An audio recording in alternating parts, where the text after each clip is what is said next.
saved most of the infected. It'll take time to recover from the physical effects, but they'll be all right. Thank you. It'll be tough going, but we'll make this a home. I hope Exogeny learned their lesson. It's nice to finally get the support we deserve. Start over. What else can you do? Oh, thanks again. That data will be very valuable once I get out of here. Hopefully everyone leaves us alone for a while. I hope Exogeny learned from this. We'll make it. It'll be rough, but we'll make it. I hope everyone just leaves us in peace now. Exogeny better fund us like they agreed to in the first place. I fought so hard, but any thought of my own caused so much pain. I will do what I can to assist the colony in this difficult time. I am ashamed of the damage done to the lives of these people. Farewell, Shiala. Farewell, Commander. I wish you well in your hunt.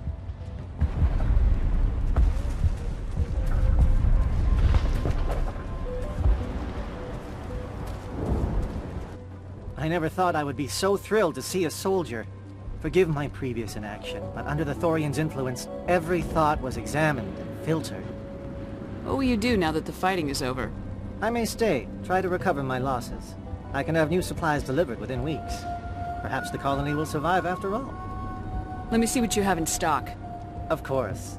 Return in the future, and I may even have more to see.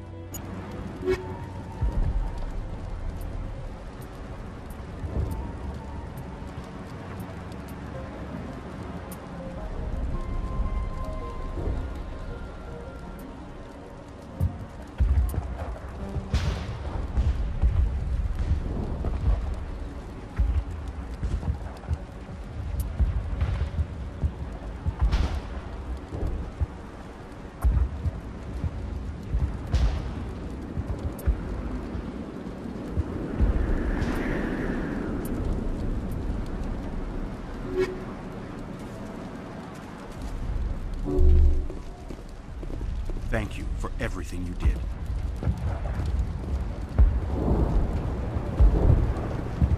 I have my own thoughts again.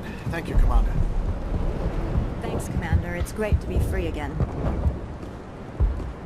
Pharos will be back in shape in no time, Commander. We'll make sure of it. The only thing I can say for that plan is it made me forget how hungry I am. You were at the Skillian Blitz, right? Never thought someone like you would help us. Now that the alien influence is purged, we can get back to building a profitable colony.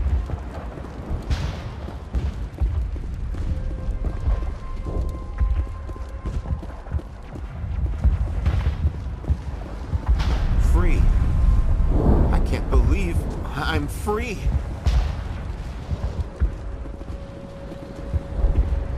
I'm free.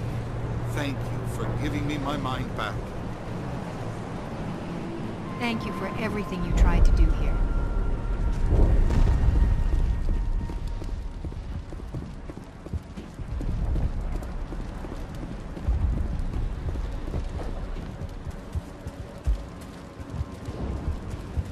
Finally, that damn thing is out of my head. I can think without pain. And with the power cells you brought, I can get this place up and running again. Thanks, Commander.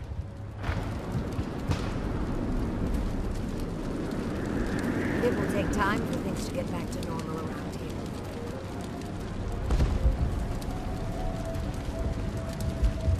Thank you for freeing us.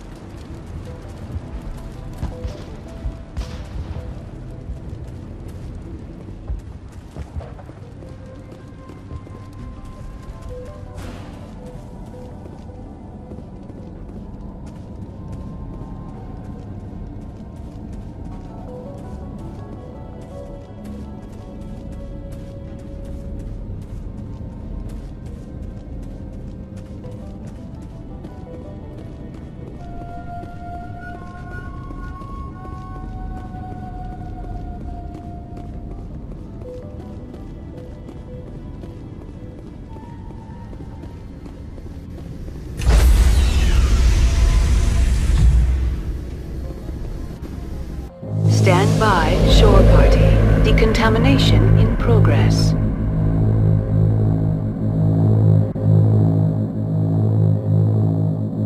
Decontamination in progress.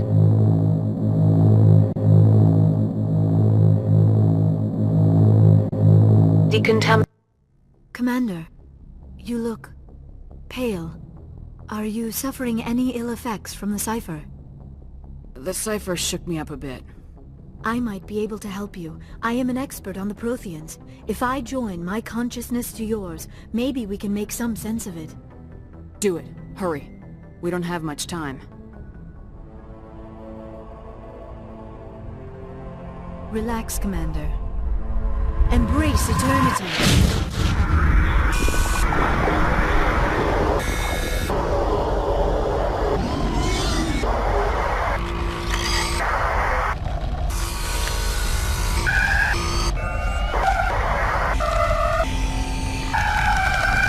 That was incredible.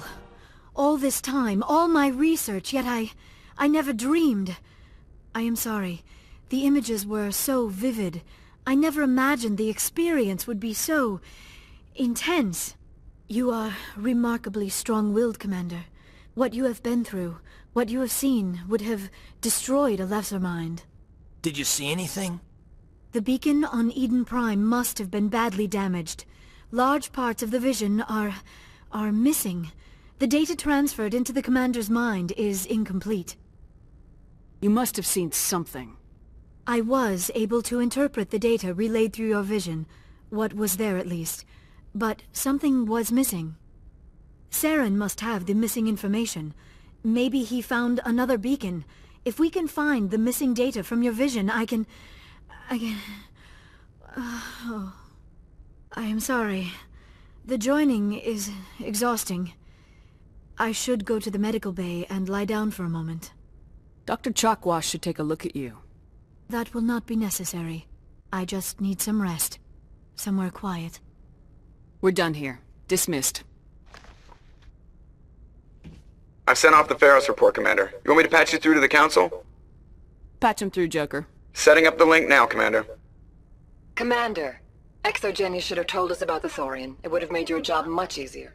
You might have been able to capture it for study instead of destroying it. The Thorian liked to enslave minds. Anyone who studied it would have ended up as one of its thralls. Perhaps it's for the best, then. At least the colony was saved. Of course it was saved. Shepard would go to any lengths to help a human colony. Being human had nothing to do with it. They were in trouble. Admirable. But sometimes Spectres have to make sacrifices. I hope you're willing to do that when the time comes. Goodbye, Commander. We will be waiting for your next report.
Commander, Are you coming to check up on me?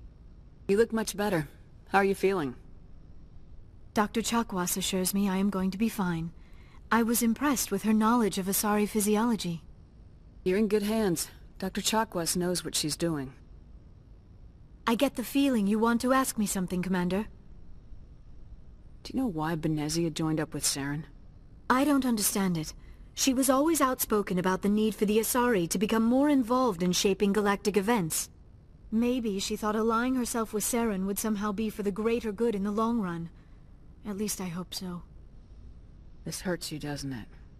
None of this makes any sense to me. I have not spoken to Benezia in many years, but I know her, and this was not like her. Something changed. I'd like to know more about the Asari. We were the first species to discover the Citadel. We were instrumental in forming the Council, and we always strive to be the voice of peaceful cooperation in galactic disputes. My people believe we are all part of a single galactic community. Each species contributes something to the greater whole. Although we seek to understand other species, it seems few of them seek to understand us. The galaxy is filled with rumors and misinformation about my people. Like what? Most of the inaccuracies are centered around our mating rituals. My species is monogendered. Male and female have no real meaning for us. We still require a partner to reproduce. This second parent, however, may be of any species and any gender. I don't understand. Your species can mate with anyone? Mating is not quite the proper term, not as you understand it. Physical contact may or may not be involved, but it is not an essential element of the union. The true connection is mental. Our physiology allows us to meld with other beings. We can touch the very depths of their minds. We explore the genetic memory of their species. We share the most basic elements of their individual and racial identities. We then pass these traits on to our daughters. It is how we learn to grow as a species and how we develop a greater understanding of other races. What happens to your partner after the union? Every relationship is different. Some unions are a single encounter with both parents parting ways afterwards. Others can be more long-term. Sometimes an Asari and her partner will stay together for many decades. Do you know who Matriarch Benezia chose as her partner? She rarely spoke of her partner. Though I know my father, if you want to use that term, was another Asari. I thought you always needed another species to serve as one of the parents. Think about it, Shepard. If we were not able to mate with our own species, we would have died out long before we ever mastered spaceflight and left our homeworld. Union with our own kind is no longer common, not for the purposes of reproduction. Most Asari believe it weakens our species. Asari daughters inherit racial traits from the father species. If both parents are Asari, then nothing has been gained, or so conventional wisdom would hold. I am what is sometimes called a pureblood. Though no Asari would ever be cruel enough to say the word to my face, it is a great insult among my people. It is possible Benezia's partner was embarrassed by their union. She may have been too ashamed to publicly acknowledge me as her offspring. Maybe she wanted to meet you but couldn't. Something could have happened to her. Maybe she passed away. You might be right. I hope you are. But I have no way to know for sure. Benezia never spoke of her partner. Whatever happened, it caused her too much pain to dwell on it. She raised me by herself, though that is not uncommon. Many Asari raise their children alone, particularly if the father species is short-lived. Often the partner will pass on long before the child reaches maturity. I should go. Goodbye, Commander.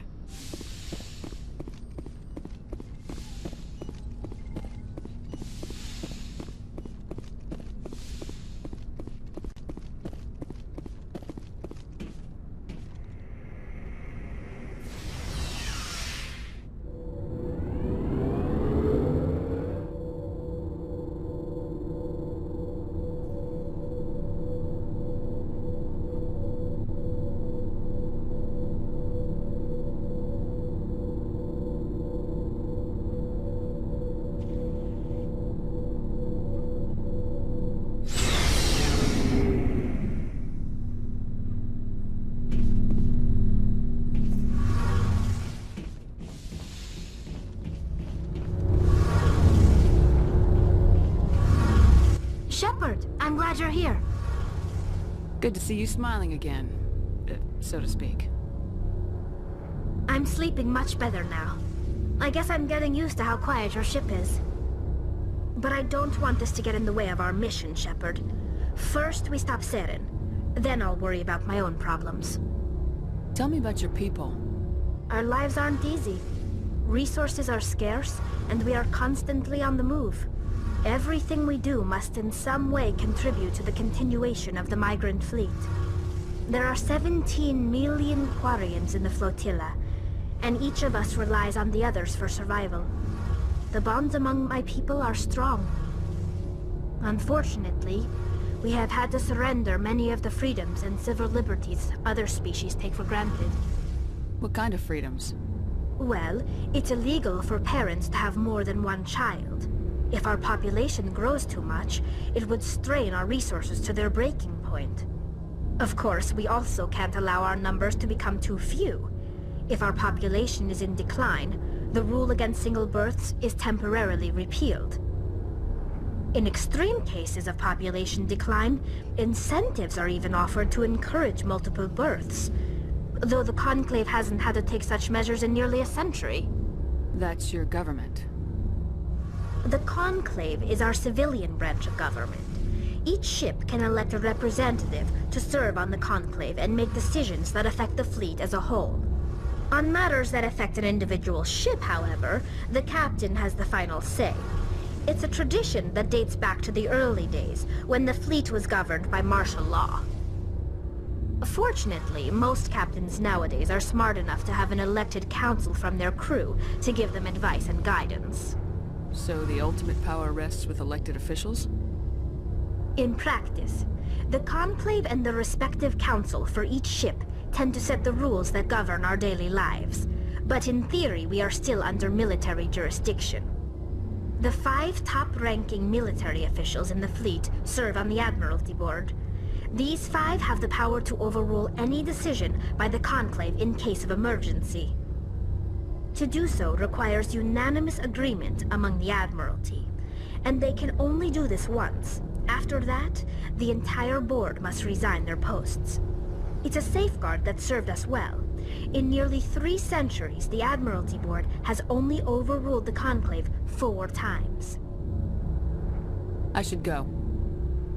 See you later.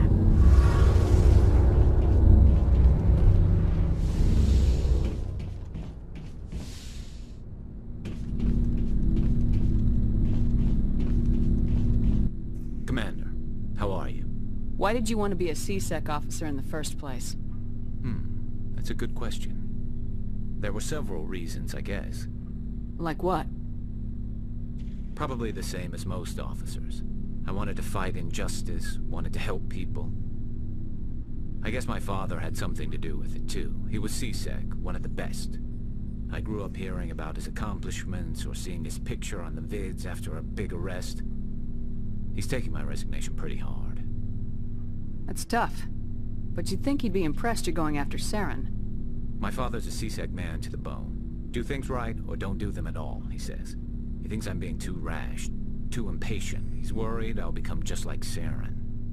He actually talked me out of becoming a Spectre when I was younger, for the same reasons. You were asked to be a Spectre? Well, I was targeted as a possible Spectre candidate. Me and about 1,000 other Turian military recruits. I could have received special training, but my father didn't like it. He despises the Spectres. He hates the idea of someone having unlimited power with no accountability. He wouldn't like you, Commander. No offense. I suppose I can understand his concern. You can. But Saren's not going to play by our rules, C-Sec's rules. If you want to nail Saren, you need to send someone who isn't restricted by policies and procedures. Just because you can break the rules doesn't mean you should. I don't need to stoop to Saren's level to stop him. And neither do you, Garrus. I see what you mean, but I'll think about it. Thanks, Commander.